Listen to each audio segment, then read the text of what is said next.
Le secret génial de Spinoza que tout le monde a ignoré. Imaginez un instant que tout ce que vous croyez savoir sur Dieu, sur vous-même et sur la réalité soit complètement faux. Imaginez qu'un homme, il y a près de 4 siècles, ait découvert une vérité si révolutionnaire qu'elle a fait trembler les fondements mêmes de la civilisation occidentale. Une vérité si dangereuse qu'elle lui a coûté sa famille, sa communauté et a failli lui coûter la vie. Si vous aimez les histoires inspirantes qui changent votre vision du monde, n'oubliez pas de vous abonner à la chaîne pour ne manquer aucun moment de cette révélation extraordinaire. Et dites-moi dans les commentaires de quel pays vous nous regardez et à quelle heure vous découvrez cette histoire fascinante. Si vous êtes sur votre téléphone, n'hésitez pas à liker cette vidéo.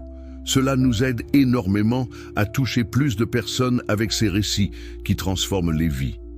Nous sommes en 1656, dans les rues pavées d'Amsterdam. Un jeune homme de 24 ans, aux cheveux bouclés et aux yeux perçants, marche vers la synagogue portugaise, où l'attend le moment le plus terrifiant de sa vie. Dans quelques minutes, il sera formellement maudit, excommunié, banni à jamais de sa communauté. Son crime: avoir osé penser l'impensable. Son nom: Baruch Spinoza. L'homme qui allait révéler le secret le plus génial et le plus dangereux de l'histoire de la pensée humaine. Mais qu'avait-il découvert de si révolutionnaire? Qu'est-ce qui pouvait terrifier à ce point les autorités religieuses de 3 confessions différentes? Et pourquoi ce secret génial continue-t-il de transformer des vies aujourd'hui, près de 4 siècles plus tard? Le mystère de l'enfance interdite. Pour comprendre la révolution spinoziste, nous devons remonter aux racines. Baruch Spinoza naît le 24 novembre 1632 dans une famille de riches marchands juifs séfarades d'Amsterdam. Mais savez-vous pourquoi sa famille se trouvait aux Pays-Bas? C'est une histoire qui commence dans la terreur et le sang de l'Inquisition espagnole. Les grands-parents de Spinoza avaient fui le Portugal, où l'Inquisition traquait impitoyablement les nouveaux chrétiens, ces juifs forcés à la conversion qui pratiquaient secrètement leur foi ancestrale. Imaginez la terreur de ces familles, obligées de vivre dans le mensonge permanent, célébrant clandestinement leurs fêtes religieuses, murmurant leurs prières dans l'ombre, toujours à un pas de la dénonciation, de la torture, du bûcher. Quand la famille Spinoza arrive à Amsterdam, elle découvre enfin la liberté religieuse. Mais cette liberté a un prix. La communauté juive d'Amsterdam, reconnaissante envers les autorités hollandaises qui l'ont accueillie, est devenue extrêmement orthodoxe, presque fanatique dans sa volonté de préserver la pureté de la foi. Toute déviation, toute question, toute remise en cause est perçue comme une trahison envers ceux qui sont morts pour cette foi. Le petit Baruch grandit donc dans ce paradoxe fascinant. Une communauté libérée de l'oppression externe, mais qui s'impose à elle-même une discipline intellectuelle encore plus rigide. Dès son plus jeune âge, il montre une intelligence exceptionnelle. À l'école talmudique, ses professeurs sont émerveillés par sa capacité à mémoriser des textes entiers, à analyser les subtilités de l'interprétation rabbinique, à poser des questions d'une profondeur remarquable. Mais voici où l'histoire devient fascinante. Ces questions, précisément, commencent à inquiéter ses maîtres, car le jeune Baruch ne se contente pas d'apprendre, il interroge. Pourquoi les miracles décrits dans la Bible ne se produisent-ils plus aujourd'hui? Comment réconcilier l'idée d'un Dieu parfait avec les imperfections manifestes de sa création? Si Dieu est tout-puissant, pourquoi permet-il le mal? Et surtout, cette question qui glacera d'effroi ses professeurs. Comment être certain que nos textes sacrés disent la vérité sur Dieu? Imaginez la scène. Un adolescent de 15 ans, dans une salle d'études poussiéreuse où résonnent depuis des siècles les mêmes débats talmudiques qui osent soudain demander « Mais maître, comment savons-nous que Moïse a vraiment existé? Comment être sûr que les paroles qu'on lui attribue viennent vraiment de Dieu ?» Le silence qui suit cette question est lourd de menaces. Car Baruch vient de franchir une ligne invisible mais infranchissable. Ses parents, Michaël et Anna, remarquent les changements chez leur fils. Le jeune homme brillant, qui semblait destiné à devenir un grand rabbin, devient de plus en plus solitaire, pensif, presque mélancolique. Il passe des heures à étudier, certes, mais pas seulement les textes sacrés. On le surprend avec des livres de philosophie, de mathématiques, de sciences naturelles, des livres dangereux, des livres qui posent les mauvaises questions. Car voici le secret que personne n'ose avouer à l'époque. Amsterdam, malgré sa tolérance religieuse, bouillonne d'idées révolutionnaires. La révolution scientifique est en marche. Galilée a révélé que la Terre tourne autour du Soleil, détruisant la cosmologie biblique. Descartes a montré que la raison humaine peut découvrir des vérités mathématiques absolues, remettant en question l'autorité exclusive des Écritures. Bacon a démontré que l'observation de la nature peut révéler ses lois secrètes, sans avoir besoin de révélations divines. Le jeune Spinoza dévore ces nouveaux savoirs, avec une passion dévorante. Mais chaque nouvelle découverte creuse un fossé plus profond entre lui et sa communauté. Comment continuer à croire que le monde a été créé en 6 jours quand la géologie révèle que la Terre a des millions d'années? Comment accepter que Dieu ait choisi un peuple élu quand l'astronomie montre que nous ne sommes qu'un point minuscule dans un univers infini? Et puis, il y a cette rencontre qui va changer le cours de sa vie. En 1654, Spinoza rencontre Frans van den Enden, un ancien jésuite devenu libre penseur qui tient une école latine à Amsterdam. Van den Enden est tout ce que la communauté juive déteste, un chrétien apostate, un républicain radical, un homme qui enseigne que toutes les religions ne sont que superstitions populaires utilisées par les puissants pour contrôler les masses. Fait d'esprit, de conscience pure. Ce que nous appelons matière est de l'esprit ralenti au point de devenir visible. Cette affirmation révolutionnaire ne fait-elle pas écho à l'identification spinozienne entre esprit et matière comme deux aspects d'une même réalité? Ces découvertes de la physique quantique remettent en question notre conception linéaire du temps et de la causalité.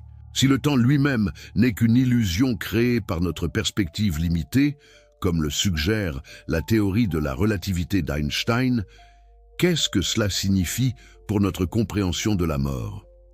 Le physicien John Wheeler, collaborateur d'Einstein, a développé le concept dated from bit. L'idée que toute réalité physique émerge de l'information pure. Cette vision informationnelle de l'univers rejoint étrangement la conception spinozienne selon laquelle l'esprit est l'idée du corps.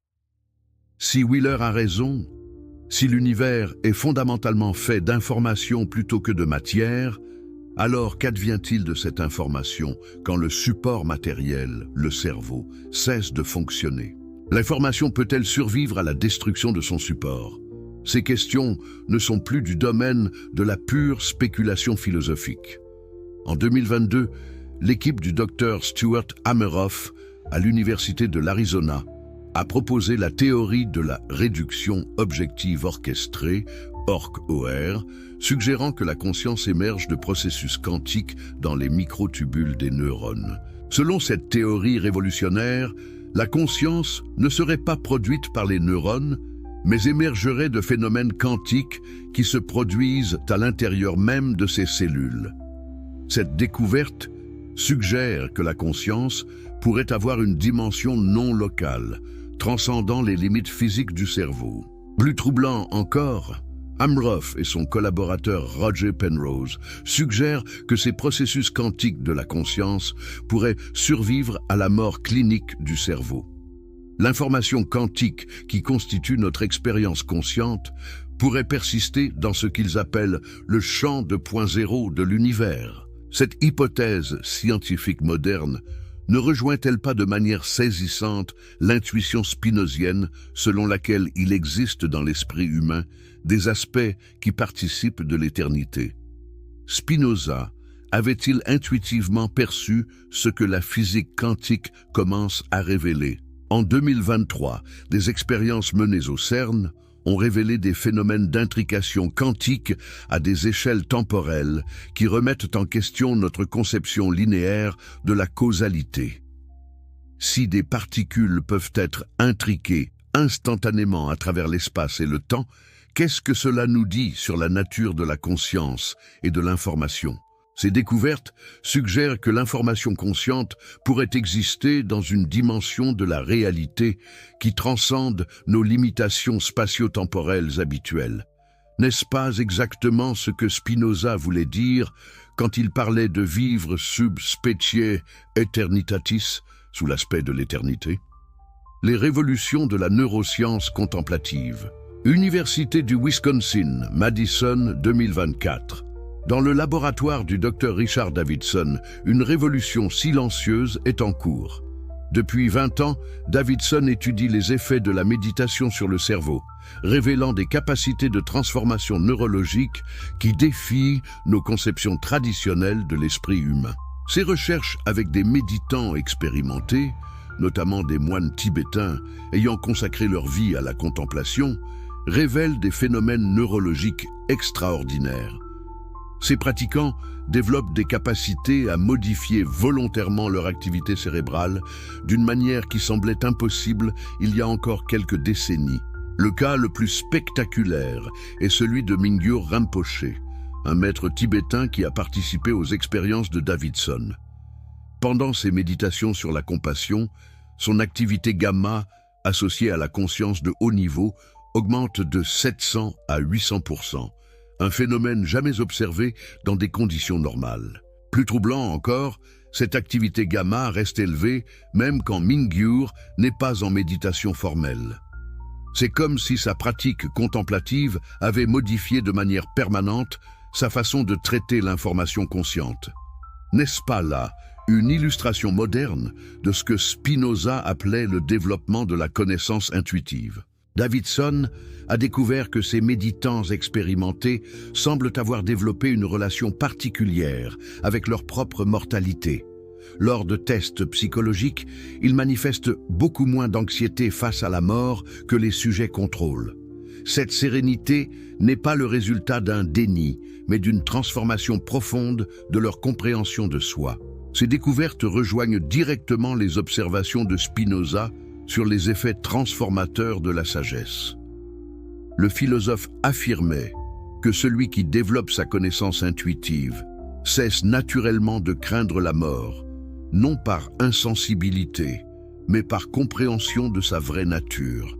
En 2023, l'équipe de Davidson a publié des résultats encore plus révolutionnaires. Ils ont découvert que ces méditants experts développent ce qu'ils appellent une métaconscience, la capacité d'observer leur propre processus de conscience sans s'identifier complètement à eux.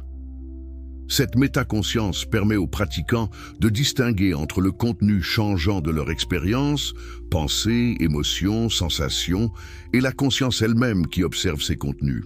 Cette distinction expérientielle ne correspond-elle pas exactement à la différence spinozienne entre les aspects mortels et éternels de l'esprit? Plus fascinant encore, ces méditants rapportent des expériences d'expansion de conscience où ils cessent temporairement de se percevoir comme des individus séparés. Ils décrivent des états où les frontières habituelles du moi se dissolvent, révélant une conscience plus vaste et plus fondamentale. Mais Van den Enden possède quelque chose que Spinoza n'a jamais rencontré, une méthode pour penser librement. Il enseigne à ses élèves la philosophie cartésienne, certes, mais aussi quelque chose de plus subversif encore. L'art de douter systématiquement, de remettre en question toutes les autorités, de ne croire que ce qui peut être démontré rationnellement.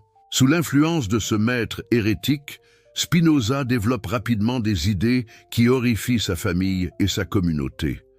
Il commence à soutenir que la Bible n'est pas la parole littérale de Dieu, mais un texte humain écrit dans un contexte historique particulier. Il affirme que les miracles sont impossibles car ils violeraient les lois naturelles que Dieu lui-même a établies. Plus scandaleux encore, il suggère que toutes les religions monothéistes, judaïsme, christianisme, islam, adorent le même Dieu sous des noms différents. Ces idées circulent rapidement dans la petite communauté juive d'Amsterdam. Les rabbins sont terrifiés, car ils comprennent que si Spinoza a raison, alors toute leur autorité s'effondre. Si la Bible n'est qu'un texte humain, à quoi servent les interprètes de la loi divine? Si les miracles sont impossibles, que reste-t-il de l'histoire sainte? Si toutes les religions se valent, pourquoi maintenir la difficile fidélité au judaïsme? La naissance d'un révolutionnaire. Nous sommes maintenant en 1655. Spinoza a 23 ans et sa réputation de libre penseur dangereux s'est répandue bien au-delà de la communauté juive. Mais savez-vous ce qui va déclencher la crise finale? Ce n'est pas un livre, ce n'est pas une conférence publique, c'est une simple conversation dans une taverne d'Amsterdam. Un soir d'hiver, deux hommes engagent Spinoza dans une discussion sur la nature de l'âme. Ces hommes ne sont pas des érudits, ce sont probablement des provocateurs payés par les autorités religieuses pour faire parler le jeune philosophe. Ils lui demandent innocemment « Maître Spinoza, croyez-vous que l'âme est immortelle ?» La question semble anodine, mais c'est un piège mortel. Car voici le problème. Selon le judaïsme orthodoxe, l'âme humaine est immortelle et sera jugée par Dieu après la mort. Nier cette croyance, c'est nier l'un des fondements de la foi. Mais Spinoza, dans sa jeunesse et sa franchise, tombe dans le piège. Il répond que l'immortalité de l'âme ne peut être prouvée rationnellement et que la Bible elle-même ne l'enseigne pas clairement. Plus grave encore, il ajoute quelque chose qui va sceller son destin. Si l'âme est immortelle, ce n'est pas au sens où l'entendent les rabbins. Ce qui est éternel en nous, c'est notre participation à la raison universelle, pas notre personnalité individuelle. Ces paroles sont rapportées mot pour mot aux autorités de la synagogue. Le scandale éclate. Mais pourquoi cette déclaration est-elle si dangereuse? Parce qu'elle détruit d'un coup tout l'édifice de la religion traditionnelle. Si nous ne survivons pas individuellement après la mort, alors les promesses de récompense et les menaces de punition divine perdent tout sens. Si ce qui est éternel en nous est impersonnel, alors les prières, les rituels, les sacrifices deviennent inutiles. C'est toute l'économie spirituelle qui s'effondre. Les chefs de la communauté juive d'Amsterdam se trouvent face à un dilemme terrible. Spinoza est le fils d'une famille respectée, un brillant érudit qui pourrait devenir un grand rabbin. Mais ses idées sont un poison mortel pour la foi. Que faire? L'exclure discrètement? Impossible, car ses idées circulent déjà. Le convertir? Ils ont essayé, sans succès. C'est alors que se produit un événement qui révèle la profondeur du conflit. Le 27 juillet 1656, un homme armé d'un couteau attaque Spinoza à la sortie du théâtre d'Amsterdam. L'agression échoue. Spinoza n'est que légèrement blessé au visage, mais le message est clair. Certains préfèrent voir le jeune philosophe mort plutôt que de laisser ses idées se répandre. Qui a commandité cette tentative d'assassinat? Officiellement, personne ne le sait. Officieusement, tout le monde comprend que des fanatiques religieux ont voulu faire taire définitivement l'hérétique. Spinoza, profondément choqué, comprend que sa vie est en danger. Mais au lieu de se soumettre, il fait quelque chose d'extraordinaire. Il garde précieusement son manteau troué par le couteau, comme un rappel permanent du prix de la liberté de penser. Cet épisode révèle quelque chose de fondamental sur la personnalité de Spinoza. Face à la menace physique, face à l'isolement social, face à la perte de sa famille et de sa communauté, il choisit la vérité. Mais quelle vérité? Quelle découverte valait un tel sacrifice? C'est ici que nous touchons au cœur du secret génial de Spinoza. Car pendant que sa communauté le menace et l'isole, lui développe en secret une vision révolutionnaire de la réalité. Il commence à rédiger ce qui deviendra son chef-d'œuvre, l'Éthique. Mais ce n'est pas encore le traité philosophique rigoureux qu'il publiera plus tard. C'est un journal intime, spirituel, le carnet de bord d'une âme en révolution. Dans ses notes secrètes, Spinoza développe une idée qui va bouleverser sa vie, et plus tard, l'histoire de la pensée occidentale. Cette idée, la voici, et si Dieu n'était pas un être personnel qui gouverne le monde de l'extérieur, mais la substance même dont le monde est fait? Et si tout ce qui existe, les pierres, les plantes, les animaux, les humains, les pensées, les émotions, n'étaient que des expressions différentes d'une seule et même réalité divine? Imaginez l'impact de cette révélation sur un jeune homme élevé dans la croyance en un Dieu personnel qui juge, récompense et punit. Soudain, tout change. Il n'y a plus de juge céleste à craindre ou à amadouer. Il n'y a plus de règles morales absolues gravées dans le marbre de l'éternité. Il n'y a plus de peuple élu ni de révélation privilégiée. Il y a seulement cette réalité infinie et éternelle qui s'exprime à travers la diversité des phénomènes naturels. Cette découverte apporte à Spinoza une paix et une joie qu'il n'avait jamais connues. Pour la première fois de sa vie, il n'a plus peur de Dieu, plus peur de la mort, plus peur du jugement, car il a compris qu'il est une partie de Dieu, que sa pensée est une pensée divine, que sa joie est une joie divine. C'est la libération spirituelle absolue. Mais cette libération a un prix, car si Spinoza a raison, alors toutes les religions organisées sont dans l'erreur. Pire, elles sont des obstacles à la vraie spiritualité. En enseignant aux hommes à craindre un Dieu extérieur, elles les empêchent de découvrir le Dieu intérieur. En imposant des rituels et des dogmes, elles détournent l'attention de la vraie dévotion, la contemplation rationnelle de la nature. Le procès du siècle. Le 27 juillet 1656, exactement un an après l'attentat, Baruch Spinoza est convoqué devant le tribunal rabbinique d'Amsterdam. L'accusation est formelle: hérésie, blasphème, corruption de la jeunesse, rébellion contre l'autorité divine. La sentence est déjà décidée, excommunication totale et définitive.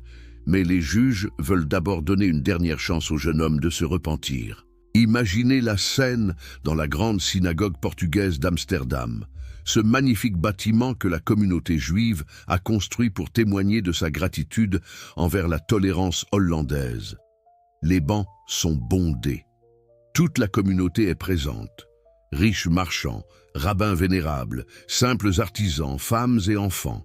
Tous sont venus assister à ce qui pourrait être soit un spectacle de réconciliation, soit un drame historique. Au centre, debout face au tribunal, se tient Baruch Spinoza. À 24 ans, il a déjà le visage grave d'un homme qui a beaucoup souffert et beaucoup réfléchi. Ses cheveux bouclés encadrent des traits fins mais déterminés. Ses yeux, d'un brun profond, ne trahissent aucune peur. Il sait que sa vie va basculer dans quelques minutes, mais il semble étrangement serein. Le grand rabbin Saul Lévi Morteira, qui fut jadis son professeur et qui l'aimait comme un fils spirituel, se lève pour prononcer l'acte d'accusation. Sa voix tremble d'émotion. « Baruch Spinoza, fils de Michaël, tu es accusé d'avoir enseigné que la loi de Moïse n'est pas d'origine divine, que l'âme humaine est mortelle, que Dieu n'a ni providence ni justice particulière.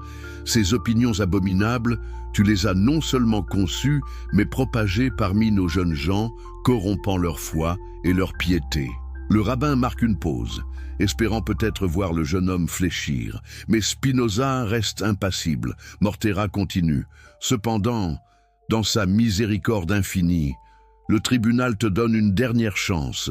Rétracte-toi publiquement, renonce à tes erreurs, et nous t'accueillerons de nouveau dans le sein d'Abraham. Refuse, et tu seras retranché du peuple d'Israël comme une branche pourrie qu'on jette au feu. » Tous les regards convergent vers Spinoza. Dans le silence absolu de la synagogue, on entend battre les cœurs. Que va-t-il répondre? Va-t-il choisir la sécurité de la soumission ou l'exil de la liberté? Sa famille, présente dans l'assistance, le supplie du regard de céder. Sa jeune sœur pleure déjà. Son père, le visage ravagé, semble avoir vieilli de 10 ans.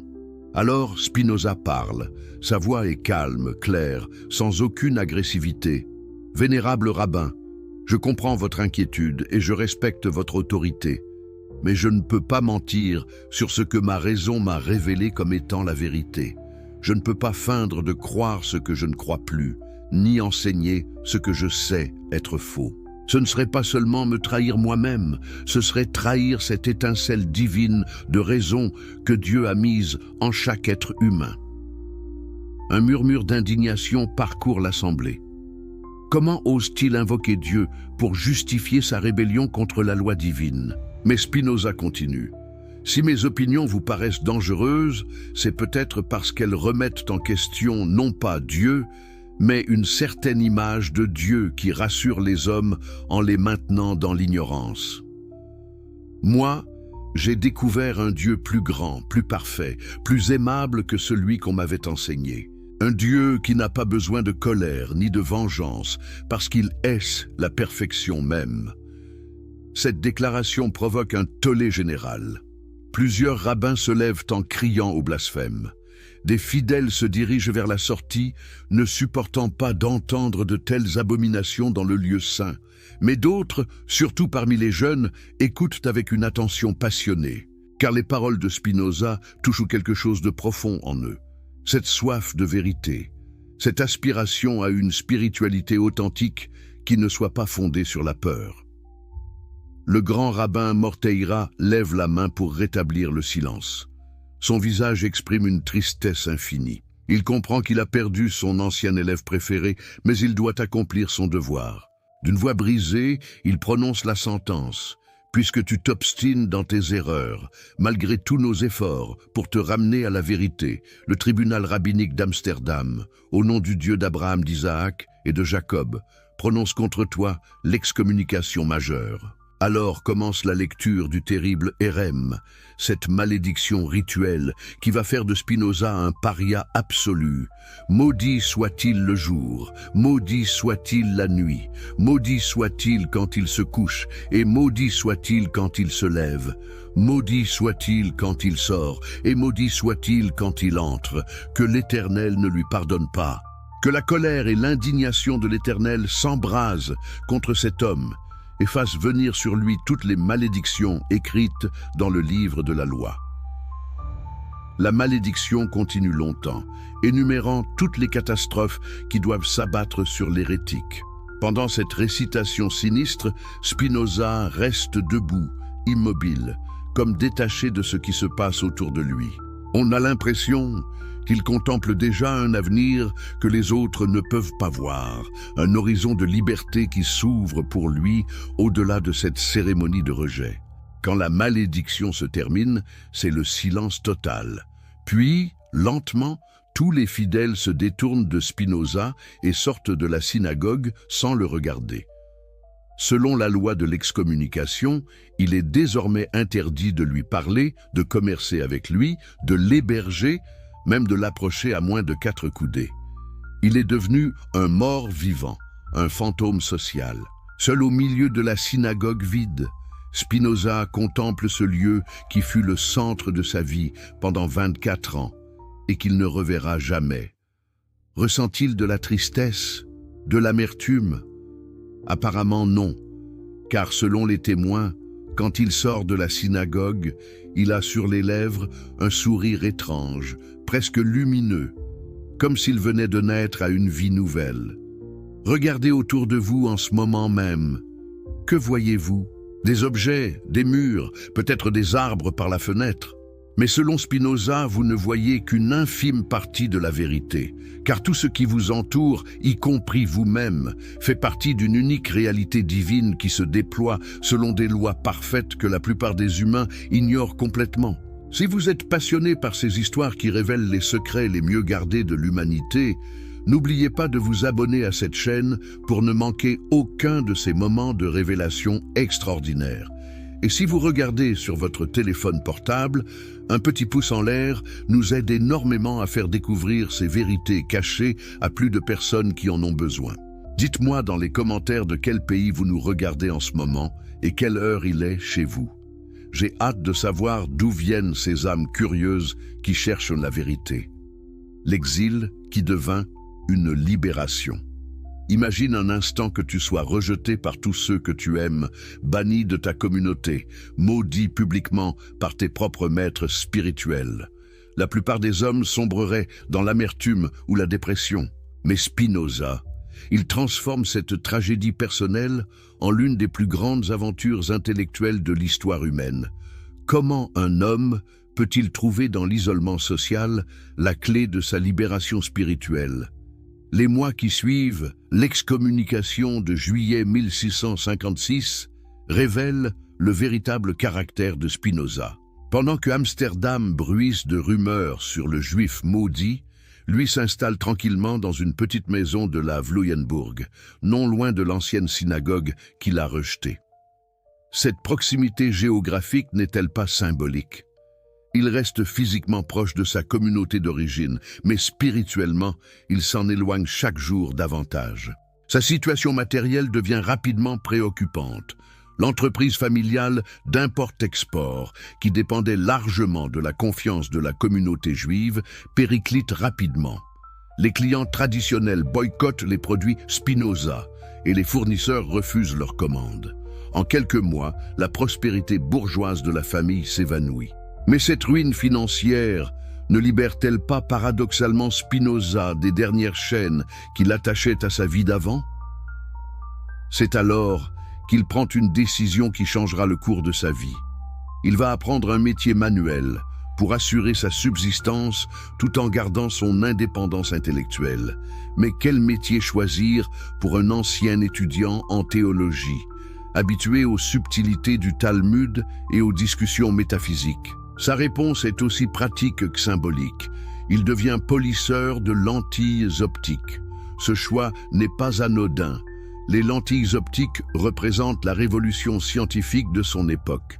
Galilée a utilisé des télescopes pour révéler les lunes de Jupiter et les phases de Vénus, bouleversant notre vision du cosmos.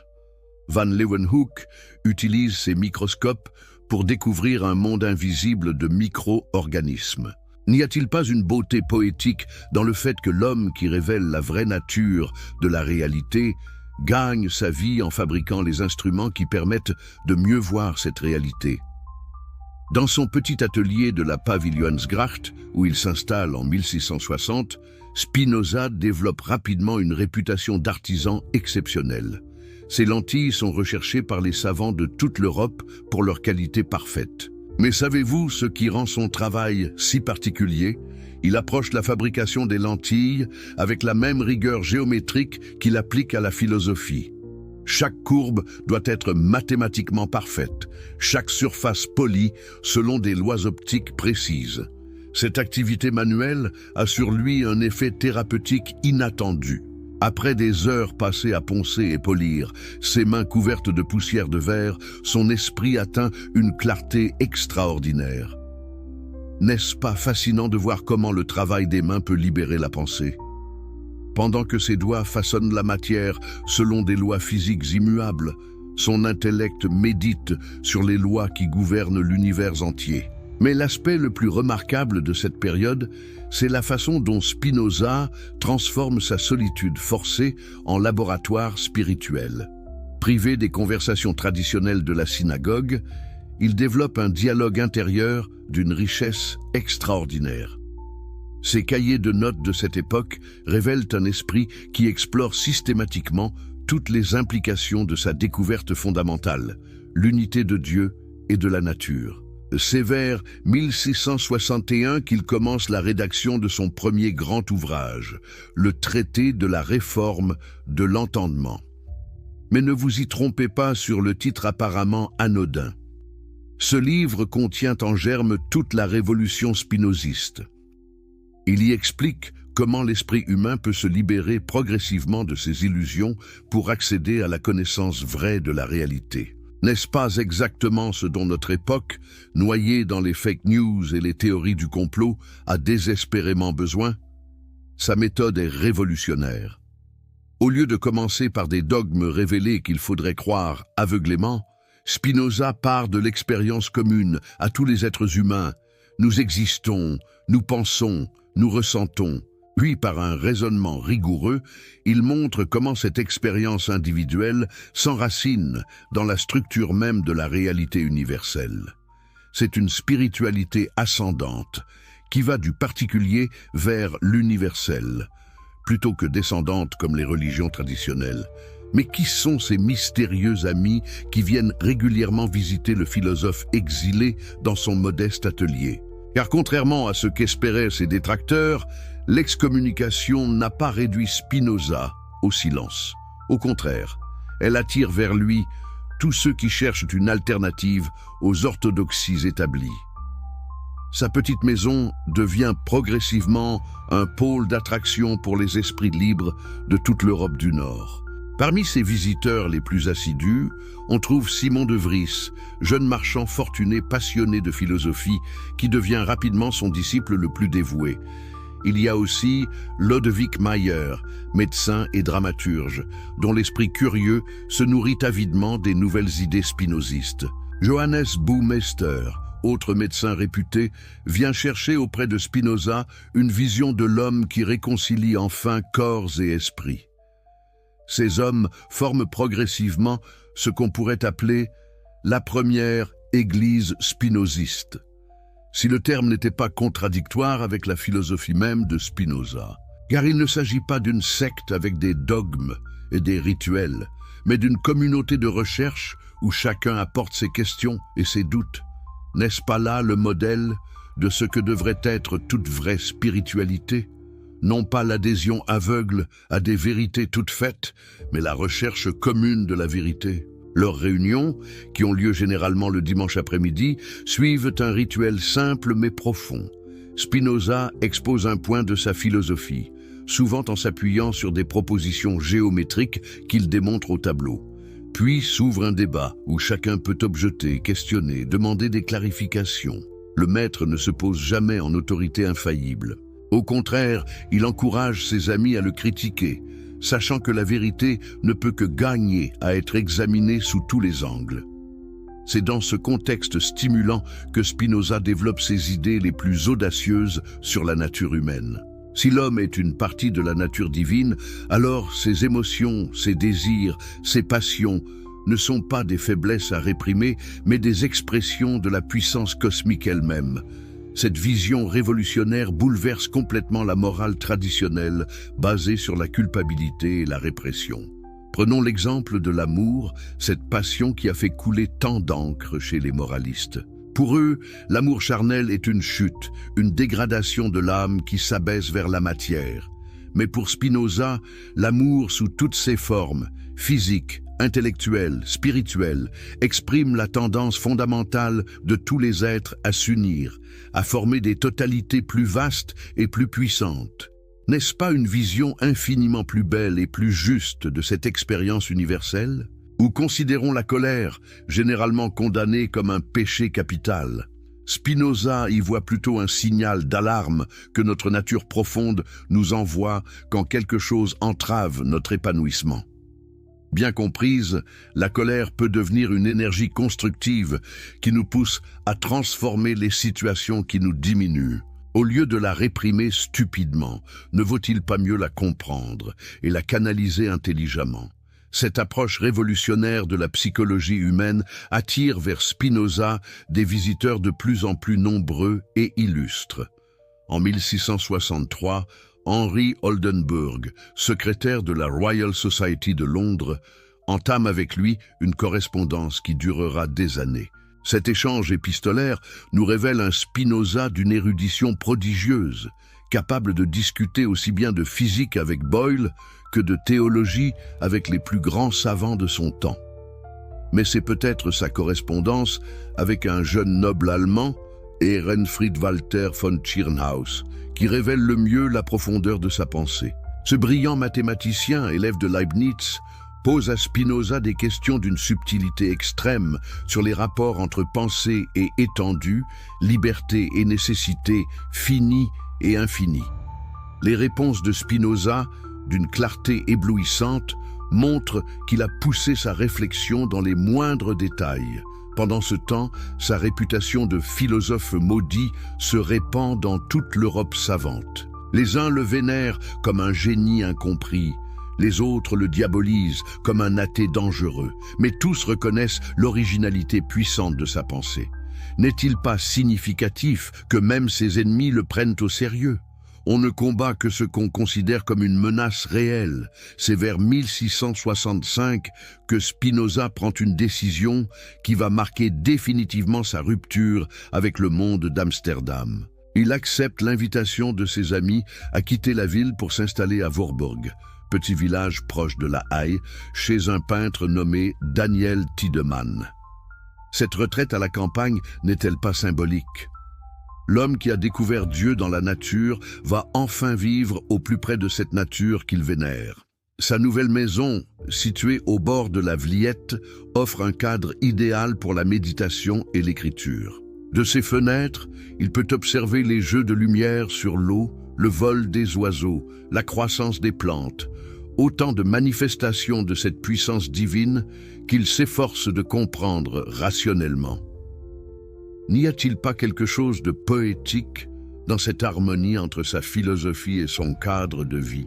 C'est dans cette retraite champêtre qu'il va écrire son œuvre la plus explosive, le traité théologico-politique. Mais avant d'aborder ce livre révolutionnaire, il faut comprendre le contexte politique troublé dans lequel il naît. Les Provinces-Unies traversent une crise majeure. Le parti républicain de Johan de Witt, favorable à la tolérance religieuse et à la liberté de penser, est attaqué de toutes parts par le parti orangiste, soutenu par les églises réformées orthodoxes. Cette situation politique préoccupe profondément Spinoza. Il voit dans la montée de l'intolérance religieuse une menace directe contre la liberté de philosopher qu'il considère comme un droit naturel inaliénable. Mais comment un simple polisseur de lentilles peut-il intervenir dans les grands débats de son temps? Sa réponse est géniale. Il va écrire un livre qui démolit scientifiquement tous les fondements de l'intolérance religieuse. Le livre qui terrifia l'Europe chrétienne. Avez-vous déjà imaginé l'effet que pourrait produire un livre si dangereux que sa simple publication mettrait en péril l'ordre social établi? Un ouvrage si révolutionnaire que rois et évêques s'uniraient pour le faire brûler publiquement. Ce livre existe. Il s'appelle le traité théologico-politique. Et quand il paraît anonymement en 1670, il déclenche l'un des plus grands scandales intellectuels de l'histoire européenne. Mais qu'y a-t-il de si terrifiant dans ce livre? Pour le comprendre, il faut se replacer dans le contexte de l'époque. L'Europe du XVIIe siècle vit encore sous l'emprise de l'alliance du trône et de l'autel. Les rois règnent par droit divin, les églises détiennent le monopole de l'interprétation des textes sacrés, et toute remise en question de l'ordre établi est immédiatement qualifiée d'hérésie ou de sédition. Dans ce monde figé, Spinoza lance une bombe intellectuelle d'une puissance inouïe. Dès les premières pages, le ton est donné. Spinoza annonce tranquillement qu'il va examiner les Écritures comme n'importe quel autre livre, en appliquant les méthodes de la critique historique et philologique. Cette simple phrase fait l'effet d'un coup de tonnerre. Comment? La Bible ne serait qu'un livre parmi d'autres. Ses auteurs auraient pu se tromper, mentir ou simplement refléter les préjugés de leur époque. C'est tout l'édifice de l'autorité religieuse qui s'effondre d'un coup. Mais Spinoza ne s'arrête pas là. Avec une érudition éblouissante, il passe au crible tous les grands récits bibliques. Le passage de la mer Rouge, une marée exceptionnellement basse que les Hébreux ont su exploiter habilement. Les plaies d'Égypte, une série de catastrophes naturelles parfaitement explicables.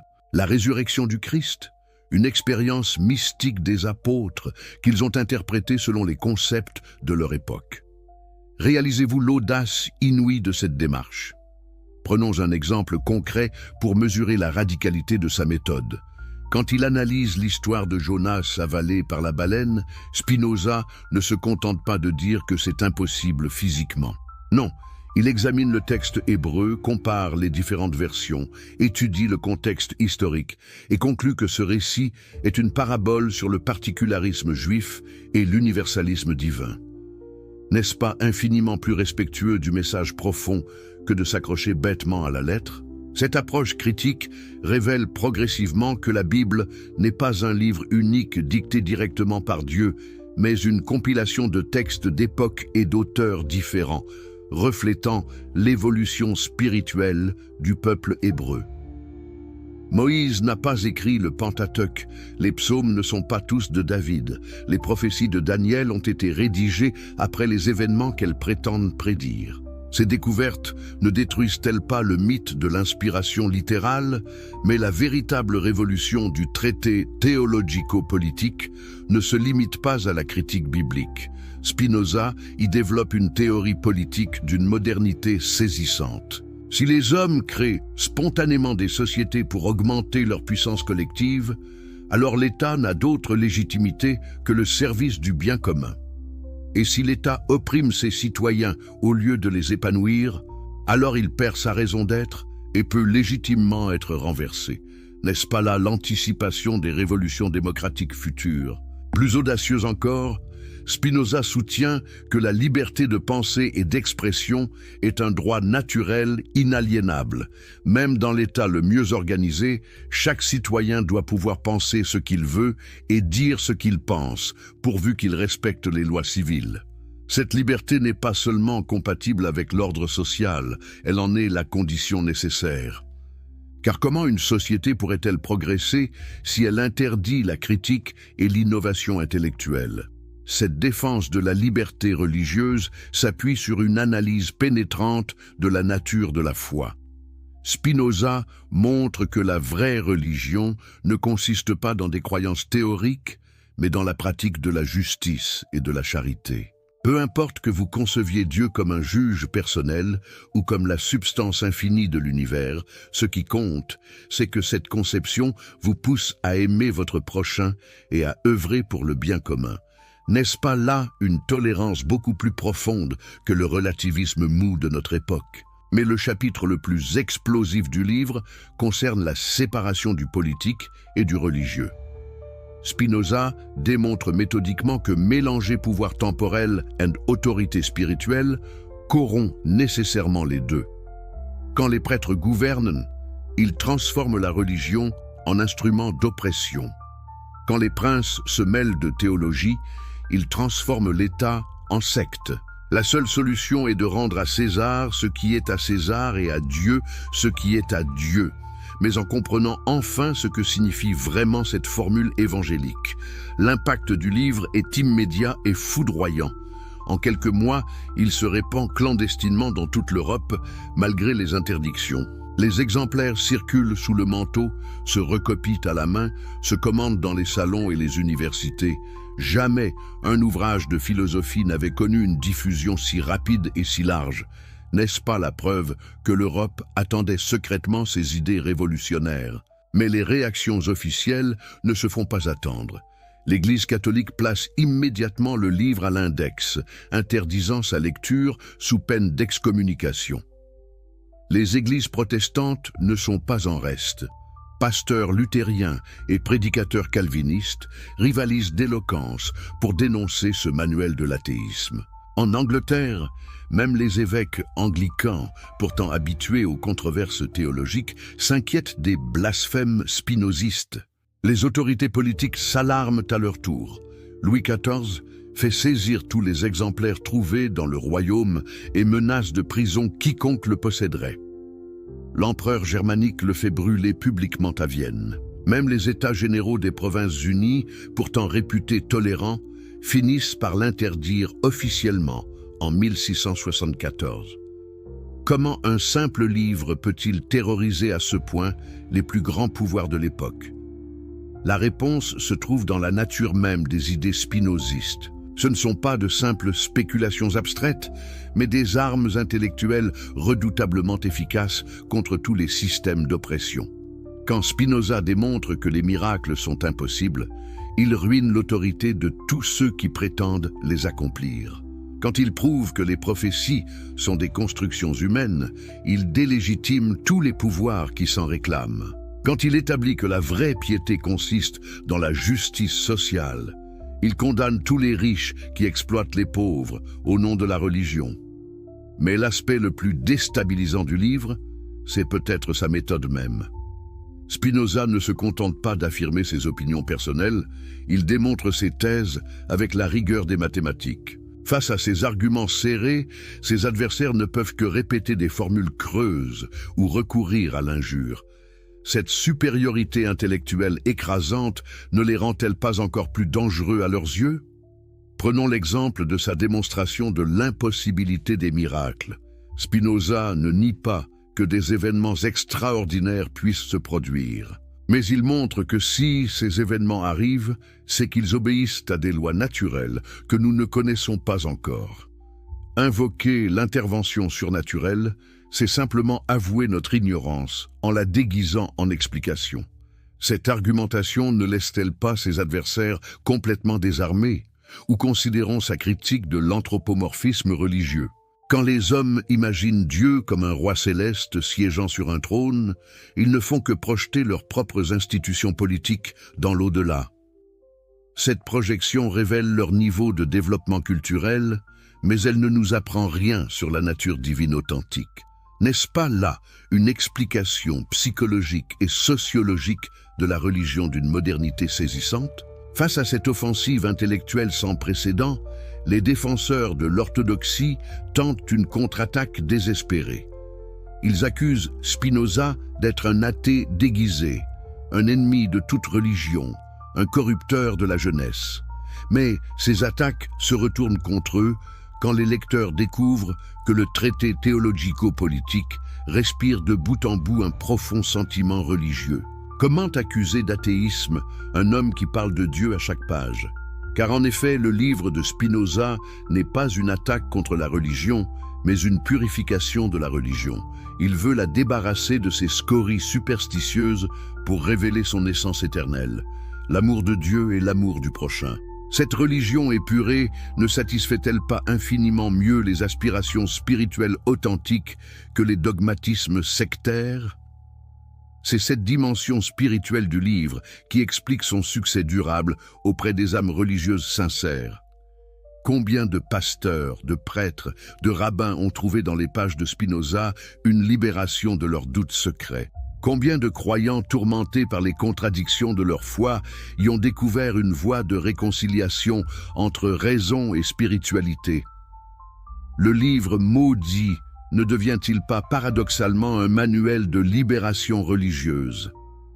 La sagesse qui transfigure l'existence. Mais que se passe-t-il quand un homme applique concrètement dans sa vie quotidienne les principes révolutionnaires qu'il a découverts? Comment vit-on quand on a compris que l'on est une expression consciente de la substance divine infinie? La réponse se trouve dans l'existence même de Spinoza pendant ces dernières années, qui offre un modèle fascinant de sagesse pratique. En 1670, le philosophe s'installe définitivement à La Haye, dans une modeste maison de la Pavilionsgracht, louée à la veuve Van der Spyk. Cette dame d'une simplicité touchante ne comprend rien aux subtilités métaphysiques de son locataire, mais elle respecte instinctivement sa bonté naturelle et sa sérénité rayonnante. N'est-il pas beau de voir comme la vraie sagesse se reconnaît d'elle-même, même par les âmes les plus simples? Ses journées suivent un rythme régulier qui révèle sa philosophie en actes. Il se lève tôt, fait sa toilette avec soin, car il considère que respecter son corps, c'est respecter l'expression divine qu'il constitue. Puis il prend un petit déjeuner frugal, tout en observant par la fenêtre le spectacle de la rue qui s'anime. Ces scènes de vie ordinaire ne sont-elles pas pour lui autant de manifestations de la puissance créatrice universelle? Sa matinée est généralement consacrée à l'écriture. C'est pendant ces heures silencieuses qu'il rédige son chef-d'œuvre absolu, le Éthique démontré selon l'ordre géométrique. Mais ne vous laissez pas rebuter par ce titre austère. Derrière l'appareil mathématique se cache le plus beau manuel de bonheur jamais écrit. Chaque proposition, chaque démonstration vise un seul but, nous apprendre à vivre pleinement notre humanité. L'après-midi, il reçoit ses visiteurs dans la petite pièce qui lui sert de salon et de bibliothèque. Que de conversations extraordinaires ont dû résonner entre ces murs modestes. Des savants de toute l'Europe viennent consulter l'oracle de La Haye sur les questions les plus difficiles. Mais Spinoza ne se pose jamais en maître infaillible. Il écoute, questionne, réfléchit à haute voix, reconnaît ses ignorances avec une humilité qui impressionne tous ses visiteurs. Un témoignage particulièrement émouvant nous vient de Gottfried Wilhelm Leibniz, le grand rival philosophique de Spinoza. Quand il lui rend visite en novembre 1676, quelques mois avant sa mort, Leibniz s'attend à rencontrer l'athée redoutable dépeint par la rumeur publique. Au lieu de cela, il découvre un homme d'une douceur extraordinaire, capable de discuter les questions les plus épineuses, sans jamais perdre sa sérénité. Cette rencontre ne transforme-t-elle pas à jamais la vision que Leibniz a de son adversaire? Car en effet, ce qui frappe tous ceux qui approchent Spinoza, c'est l'harmonie parfaite entre sa philosophie et son comportement. Il ne prêche pas une sagesse qu'il ne pratiquerait pas. Il incarne naturellement les principes qu'il expose dans ses livres. Cette cohérence absolue entre la pensée et la vie ne constitue-t-elle pas la marque distinctive du vrai philosophe? Prenons l'exemple de sa relation à l'argent. Spinoza a toujours vécu dans une simplicité volontaire, se contentant du strict nécessaire pour ses besoins matériels. Quand son ami Simon de Vries veut lui faire don d'une forte somme, il refuse poliment, expliquant que l'aisance excessive risquerait de corrompre sa liberté d'esprit. Quand le même de Vries meurt, en lui léguant sa fortune, Spinoza convainc les héritiers légitimes de ne lui laisser qu'une modeste rente annuelle. N'y a-t-il pas là une noblesse d'âme qui fait honte à notre époque obsédée par l'enrichissement? Cette attitude n'est pas de l'ascétisme moralisateur, mais l'application pratique de sa théorie des affects. Spinoza a compris que la cupidité est une passion triste, qui diminue notre puissance d'exister en nous rendant dépendants d'objets extérieurs. La vraie richesse consiste dans l'épanouissement de nos capacités intellectuelles et affectives, qui ne dépendent que de nous-mêmes. Cette leçon n'est-elle pas d'une actualité brûlante dans notre société de consommation? Sa relation aux honneurs révèle la même sagesse pratique. En 1673, l'électeur palatin lui propose la chaire de philosophie de l'université d'Heidelberg, avec la promesse d'une très ample liberté de philosopher. C'est une offre prestigieuse qui ferait rêver n'importe quel intellectuel. Mais Spinoza décline respectueusement, expliquant qu'il préfère sa liberté totale d'expression aux contraintes même légères d'un poste officiel. Cette indépendance farouche ne témoigne-t-elle pas d'une compréhension profonde de ce qu'est la vraie liberté? Mais c'est peut-être dans ses relations humaines que la sagesse de Spinoza se révèle le plus clairement. Malgré son excommunication et les attaques constantes dont il fait l'objet, il ne manifeste jamais d'amertume ni de ressentiment envers ses persécuteurs. Quand on lui demande comment il peut rester si serein face à tant d'hostilité, il répond avec un sourire. Je m'efforce de ne pas rire des actions humaines, de ne pas les pleurer, de ne pas les détester, mais de les comprendre. Cette phrase révèle toute sa méthode de bonheur. Au lieu de gaspiller son énergie émotionnelle dans des réactions stériles, il transforme chaque expérience, même désagréable, en occasion de connaissance. L'incompréhension de ses contemporains lui apprend quelque chose sur la nature humaine. Les attaques de ses ennemis lui révèlent les mécanismes de la peur et de l'ignorance. Cette alchimie spirituelle qui transforme les épreuves en sagesse n'est-elle pas le secret ultime du bonheur? Sa correspondance de cette époque révèle un homme qui a atteint une forme rare de plénitude existentielle. À un ami qui se plaint de sa solitude, il écrit « Celui qui possède une vraie connaissance de soi n'est jamais seul, car il dialogue constamment avec la partie éternelle de lui-même. » À un autre qui s'inquiète de l'avenir, il répond « L'homme libre pense à tout plutôt qu'à la mort, et sa sagesse est une méditation non de la mort mais de la vie. » Cette sérénité face à la mort se révèle particulièrement touchante quand on sait que Spinoza souffre depuis des années d'une maladie pulmonaire. Probablement une silicose causée par l'inhalation de poussière de verre dans son travail de polisseur. Au lieu de se lamenter sur son sort, il étudie sa propre maladie avec la curiosité d'un naturaliste, y voyant une occasion d'approfondir sa compréhension des rapports entre l'âme et le corps. C'est pendant ces années que Spinoza achève son œuvre maîtresse, l'Éthique. Ce livre extraordinaire, rédigé selon la méthode géométrique d'Euclide, présente une vision complète de l'existence humaine, depuis les fondements métaphysiques jusqu'aux applications pratiques les plus concrètes. Mais ne vous laissez pas impressionner par son apparence technique. Derrière chaque proposition mathématique se cache une intuition profondément humaine sur l'art de vivre.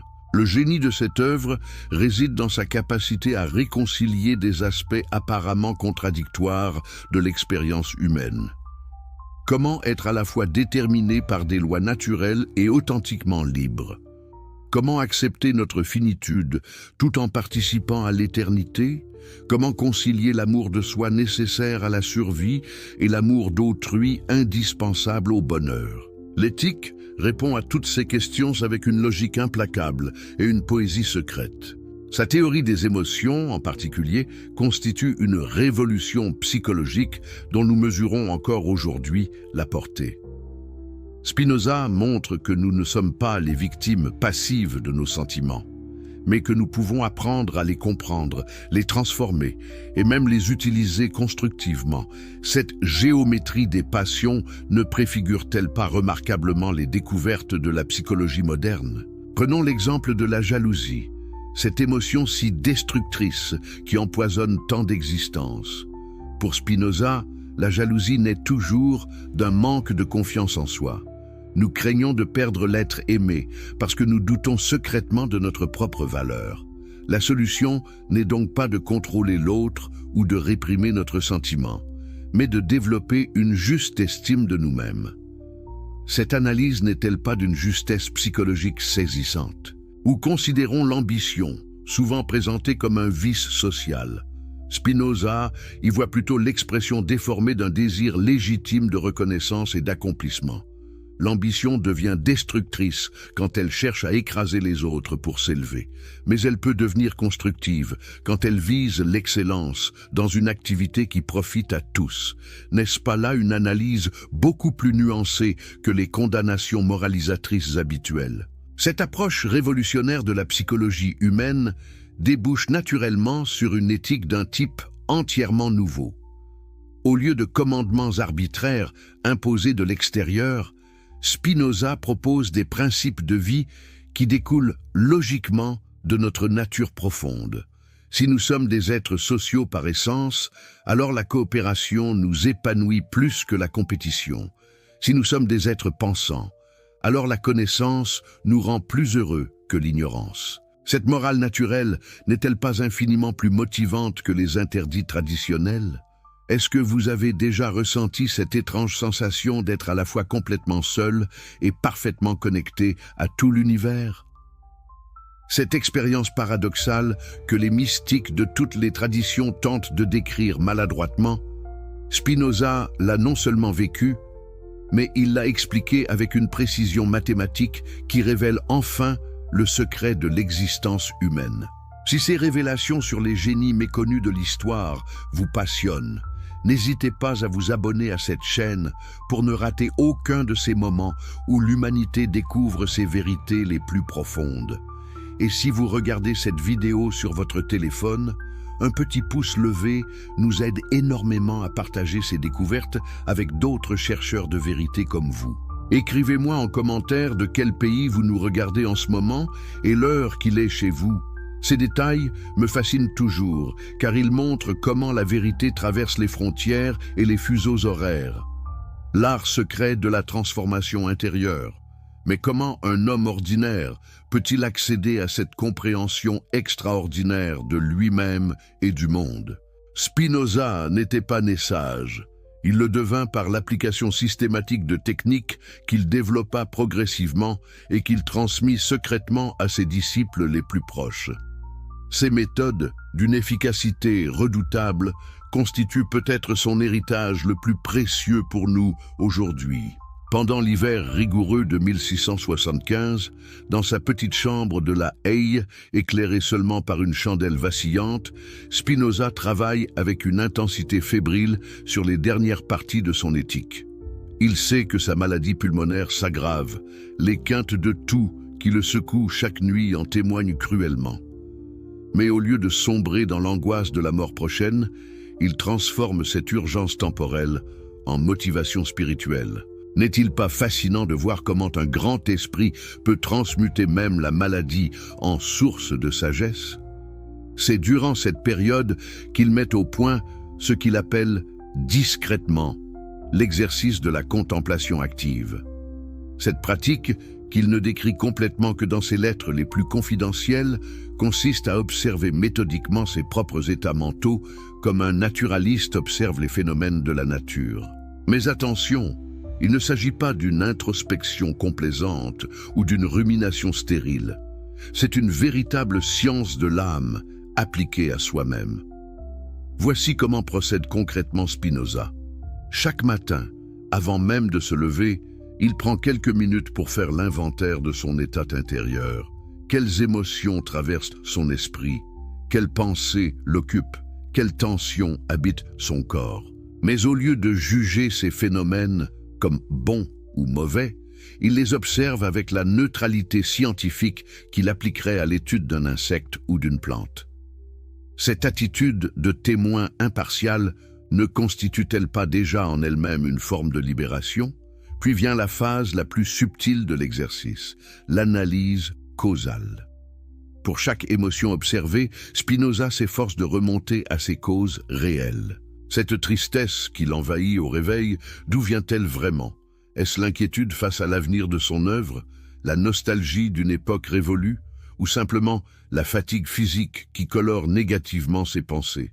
Cette enquête méticuleuse sur les origines de ses états d'âme lui permet de distinguer les causes réelles des causes apparentes, car Spinoza a découvert que nous nous trompons constamment sur les véritables motifs de nos émotions.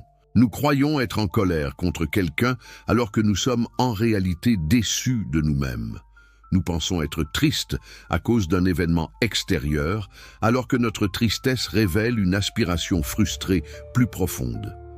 Cette lucidité sur nos propres mécanismes psychologiques n'est-elle pas la clé de toute transformation personnelle authentique?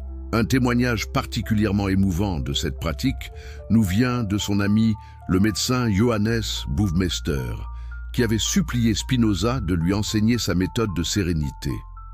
Dans une lettre de 1675, Baumeister raconte comment l'application de ces techniques a transformé sa propre existence.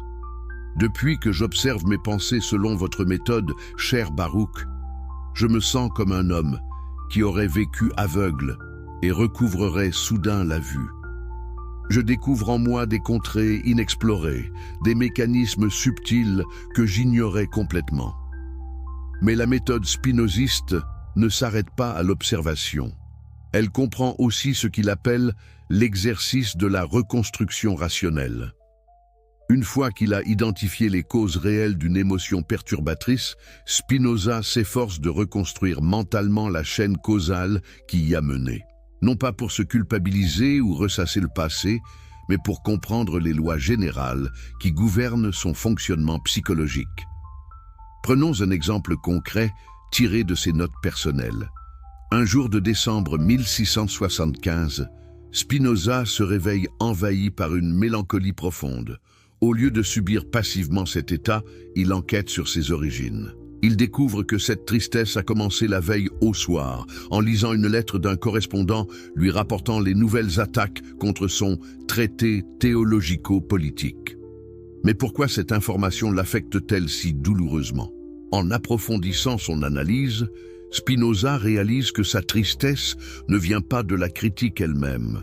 Il s'y est habitué depuis longtemps, mais de la peur secrète que son œuvre soit incomprise ou déformée par les générations futures. Cette peur révèle à son tour un attachement excessif à sa réputation posthume, attachement qui le rend dépendant de l'opinion d'autrui et donc vulnérable à la souffrance. N'y a-t-il pas quelque chose de bouleversant dans cette honnêteté brutale envers soi-même? Mais le plus remarquable, c'est la suite de l'exercice. Une fois qu'il a identifié la racine de son mal-être, Spinoza ne se contente pas de constater intellectuellement le problème. Il s'efforce de ressentir concrètement la vérité libératrice qu'il vient de découvrir.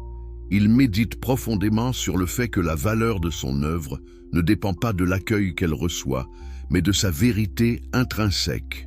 Il se représente vivacement les idées qu'il défend comme des forces impersonnelles qui le dépassent et dont il n'est que le canal temporaire.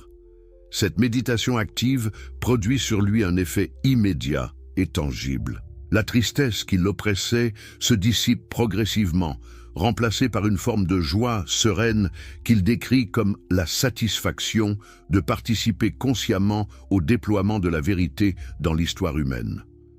Cette transformation émotionnelle n'est pas une autosuggestion superficielle, mais le résultat naturel d'une compréhension authentique. Quand on voit vraiment les choses telles qu'elles sont, on ne peut plus souffrir des illusions qui nous faisaient souffrir. C'est cette technique de guérison par la compréhension que Spinoza considère comme sa contribution la plus importante à l'art de vivre.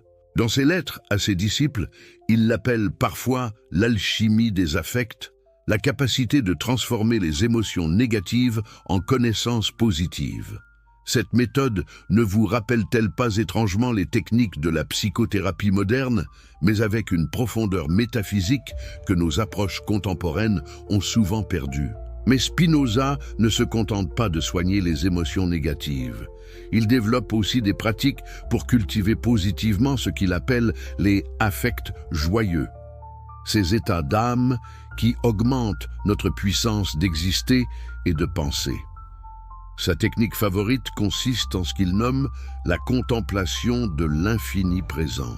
Chaque jour, généralement en fin d'après-midi quand la lumière décline, il s'installe près de sa fenêtre et s'efforce de saisir intuitivement sa participation à la totalité cosmique.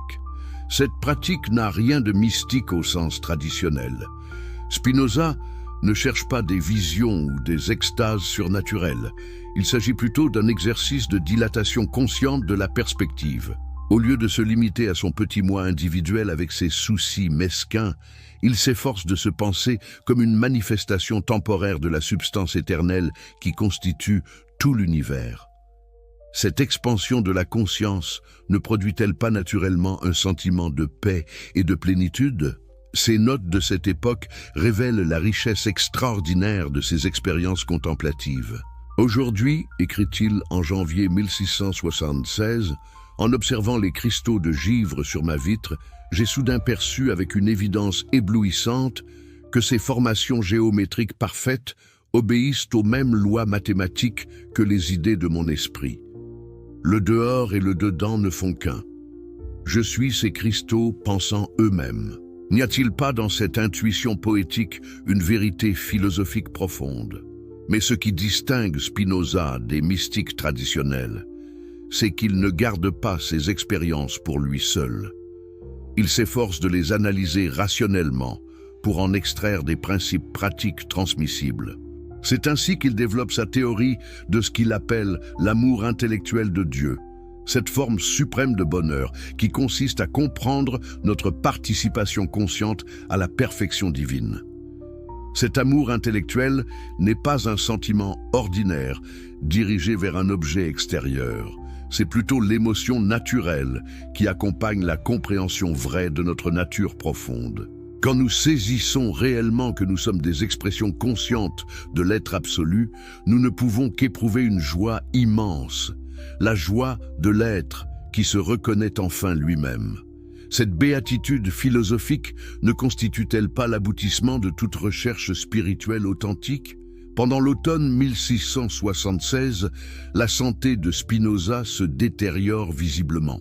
Ses amis s'inquiètent de le voir de plus en plus amaigri, secoué par des quintes de tout qui l'épuisent.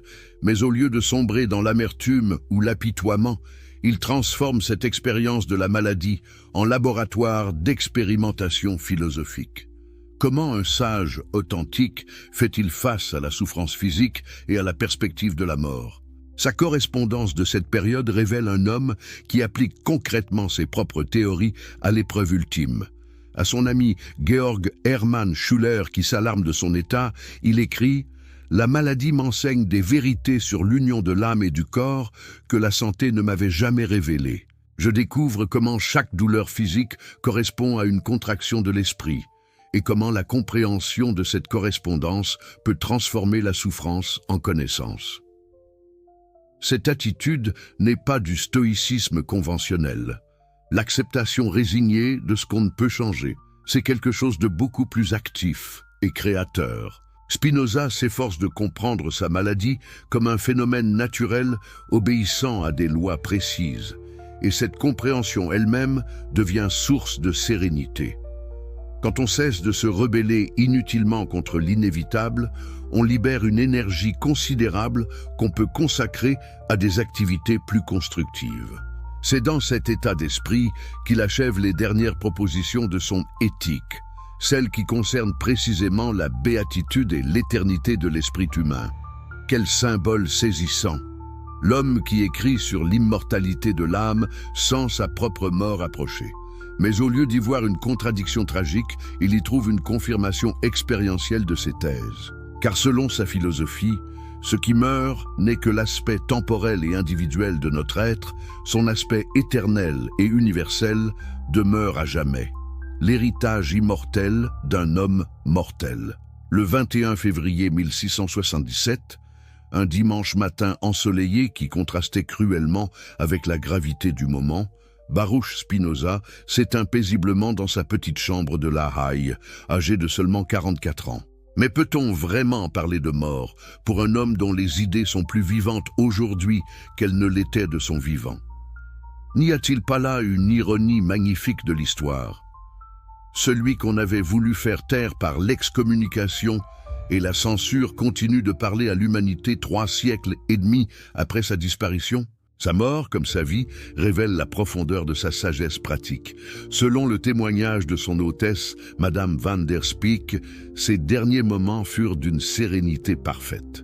Pas de regrets amers, pas de terreur panique, pas de conversion de dernière minute, simplement la transition paisible d'un homme qui avait compris que la mort n'est qu'un changement de mode d'être, non une annihilation absolue. Cette acceptation sereine de sa finitude ne témoigne-t-elle pas de la sincérité profonde de sa philosophie? Mais ce qui se passe immédiatement après sa mort révèle à la fois la grandeur de son œuvre et la petitesse de ses contemporains.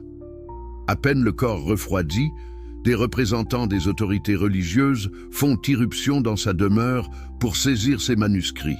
Ils espèrent découvrir des preuves de son athéisme et peut-être même détruire des textes jugés trop dangereux pour être publiés. Heureusement, les amis fidèles de Spinoza avaient anticipé cette perquisition et mis ses écrits les plus précieux en sécurité. La bataille pour l'héritage intellectuel de Spinoza commence ainsi avant même ses funérailles. D'un côté, ses disciples dévoués s'organisent secrètement pour publier ses œuvres complètes. De l'autre, ses ennemis multiplient les manœuvres pour étouffer sa pensée dans l'œuf. Cette lutte posthume entre la vérité et l'obscurantisme ne préfigure-t-elle pas tous les combats que devront mener les idées progressistes à travers l'histoire? Les funérailles elles-mêmes sont révélatrices de l'impact paradoxal qu'avait eu Spinoza sur son époque. Officiellement, c'est un proscrit qui disparaît, un hérétique que peu de gens osent pleurer publiquement. Mais officieusement, la modeste cérémonie attire une foule surprenante. Savants discrets, artisans éclairés, bourgeois libéraux, même quelques pasteurs progressistes, tous viennent rendre un dernier hommage à celui qu'ils considèrent secrètement comme l'un des plus grands esprits de leur temps. Parmi les présents, on remarque plusieurs ambassadeurs étrangers, preuve que la réputation de Spinoza avait largement dépassé les frontières des Provinces-Unies. Le représentant de la France de Louis XIV, pourtant si hostile officiellement aux idées spinozistes, note dans son rapport à Versailles: « Il s'est éteint aujourd'hui un homme dont l'influence sur les esprits de ce pays était considérable malgré les persécutions qu'il avait subies. Ces idées continueront probablement à fermenter longtemps après sa disparition. Cette prédiction diplomatique se révèle d'une justesse prophétique. » À peine quelques mois après la mort du philosophe, ses amis réussissent l'exploit de publier clandestinement ses œuvres posthumes, incluant l'éthique complète, la grammaire hébraïque, le traité politique inachevé et une sélection de sa correspondance. Cette publication, réalisée dans le plus grand secret et diffusée sous le manteau, déclenche une nouvelle onde de choc à travers l'Europe intellectuelle. Car si le traité théologico-politique avait fait scandale, l'éthique produit un effet encore plus bouleversant. Pour la première fois, les lecteurs découvrent le système philosophique complet de Spinoza, dans toute sa rigueur géométrique et sa radicalité révolutionnaire. Ce n'est plus seulement la critique de la religion traditionnelle, mais une vision alternative complète de l'homme, de Dieu et du monde. N'est-il pas fascinant de voir comment un livre peut continuer à transformer les consciences alors que son auteur n'est plus là pour le défendre? Les réactions ne se font pas attendre. En France, Bossuet fulmine contre ce qu'il appelle l'athéisme systématique le plus dangereux qui ait jamais paru. En Angleterre, les évêques anglicans organisent des sermons spéciaux pour mettre en garde leurs fidèles contre la contagion spinoziste. En Allemagne, les universités luthériennes interdisent formellement l'enseignement des thèses spinozistes. Cette peur panique des autorités ne révèle-t-elle pas la puissance subversive extraordinaire des idées contenues dans l'éthique? Mais paradoxalement, ces persécutions ne font qu'accroître la curiosité pour l'œuvre interdite. Les exemplaires clandestins de l'éthique se vendent à prix d'or, se recopient à la main, se commentent dans les salons et les académies. Une génération de jeunes intellectuels découvre avec éblouissement cette philosophie qui réconcilie enfin raison et spiritualité, liberté et nécessité, individu et cosmos. N'y a-t-il pas là une leçon éternelle sur l'impossibilité de censurer définitivement les idées vraies? Parmi ces jeunes disciples posthumes, certains noms marqueront l'histoire. Johann Wolfgang von Goethe découvre Spinoza à 20 ans et y trouve la base philosophique de sa vision panthéiste de la nature. Friedrich Schelling s'inspire de la métaphysique spinoziste pour développer son idéalisme romantique. Georg Wilhelm Friedrich Hegel reconnaît explicitement sa dette envers celui qu'il appelle le philosophe moderne par excellence. Cette lignée spirituelle ne témoigne-t-elle pas de la fécondité extraordinaire de la pensée spinoziste? Mais l'influence de Spinoza ne se limite pas aux philosophes professionnels. Elle imprègne progressivement toute la culture européenne des Lumières. Diderot et d'Alembert s'inspirent de sa méthode critique pour l'encyclopédie. Voltaire, malgré ses réserves, reconnaît en lui un précurseur de la tolérance religieuse. Lessing fait de lui le héros secret de son Nathan le sage. Cette diffusion souterraine dans tous les domaines de la pensée ne révèle-t-elle pas la pertinence universelle de ces insights? Au XIXe siècle, l'influence spinoziste connaît une renaissance spectaculaire. Les romantiques allemands voient en lui le philosophe de l'unité cosmique qu'ils recherchent. Les positivistes français apprécient sa méthode scientifique appliquée à l'éthique. Les socialistes naissants trouvent dans sa critique des inégalités sociales une inspiration pour leur lutte. Comment un penseur du XVIIe siècle peut-il ainsi nourrir des mouvements aussi divers et apparemment contradictoires? La réponse se trouve dans la nature même de la philosophie spinoziste. Contrairement au système doctrinaire qui impose des conclusions toutes faites, la méthode de Spinoza offre des outils intellectuels que chaque époque peut utiliser pour résoudre ses propres problèmes. Sa théorie des affects éclaire la psychologie moderne. Sa vision de l'État inspire la science politique contemporaine. Sa conception de Dieu nourrit les spiritualités post-religieuses de notre temps. Au XXe siècle, cette actualité de Spinoza devient encore plus évidente. Einstein déclare croire au Dieu de Spinoza et trouve dans sa vision géométrique de l'univers une inspiration pour sa théorie de la relativité. Freud reconnaît que la psychanalyse ne fait qu'appliquer avec des méthodes nouvelles les intuitions spinozistes sur l'inconscient et les mécanismes de défense. Les écologistes contemporains redécouvrent dans son panthéisme une base philosophique pour le respect de la nature. Mais peut-être l'héritage le plus précieux de Spinoza réside-t-il dans sa méthode même d'approcher les questions existentielles. À une époque où nous sommes bombardés d'informations contradictoires, de théories du complot et de fake news, sa rigueur intellectuelle offre un antidote précieux. Sa capacité à distinguer les causes réelles des causes apparentes, à analyser les émotions sans s'y laisser submerger, à chercher la vérité au-delà des préjugés dominants, tous ces outils ne sont-ils pas exactement ce dont nous avons besoin aujourd'hui? Plus profondément encore, Spinoza nous lègue une vision de l'être humain qui réconcilie enfin toutes nos contradictions apparentes. Nous ne sommes ni des anges déchus, aspirant pathétiquement à retrouver un paradis perdu, ni des animaux sophistiqués, condamnés à l'absurdité d'une existence sans sens. Nous sommes des expressions conscientes de la créativité cosmique elle-même, capables de comprendre notre propre nature et, la comprenant, de l'épanouir magnifiquement. Cette anthropologie optimiste mais réaliste offre une alternative séduisante au nihilisme contemporain comme au fondamentalisme de tous bords. Elle nous invite à assumer pleinement notre humanité sans fausse humilité ni orgueil démesuré. Elle nous montre que la sagesse n'est pas une utopie inaccessible, mais un art de vivre qui peut s'apprendre et se transmettre. N'est-ce pas là exactement le message d'espoir dont notre époque troublée a le plus urgent besoin?